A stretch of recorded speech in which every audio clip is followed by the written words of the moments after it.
Trump versus Xi, le retour du duel XXL version douane et tension internationale. Washington vient de dégainer l'arme absolue, c'est-à-dire le droit de douane à 104% sur les produits chinois parce que les Chinois ils ont dit va te faire foutre Trump. Pékin, pas du genre à se laisser faire. Ah bah non, ils vont pas se laisser faire. Prépare la contre-attaque. Résultat, deux mastodontes économiques qui s'envoient des gros fions de taxes et aussi de presque simili-guerres. Et on n'est pas loin, hein. Attention, parce qu'on va voir le pire combat de MMA du monde, hein, parce que t'as pas envie de voir Xi Jinping et Trump.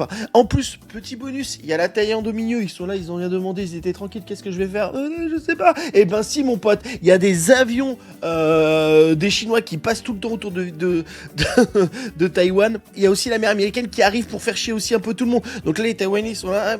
J'espère qu'on va pas se faire exploser au niveau de la bombe atomique. Et bah si, mon pote, malheureusement, c'est comme ça qu'on fait, quoi. Et ben en même temps, 104% de douane, c'est ouf. Moi, j'ai vu un mec qui racontait comment, en fait, les 104% de douane, ça peut nous foutre dans la merde. C'est parce que comme les Chinois, ils vont plus aller foutre leur merde aux États-Unis, et ben en fait, ils vont les mettre en France. Du coup, les Français, comme on a plus de thunes, on va acheter des produits chinois, et donc il y aura plus de produits français, et donc les boîtes françaises vont fermer. Waouh, c'est un cheminement un peu de ouf, mais je trouve très intéressant et ultra triste, bien sûr, hein. Trump, il est trop fort parce que, en fait, tous les jours, depuis qu'il est là, franchement, tous les jours, il y a une info.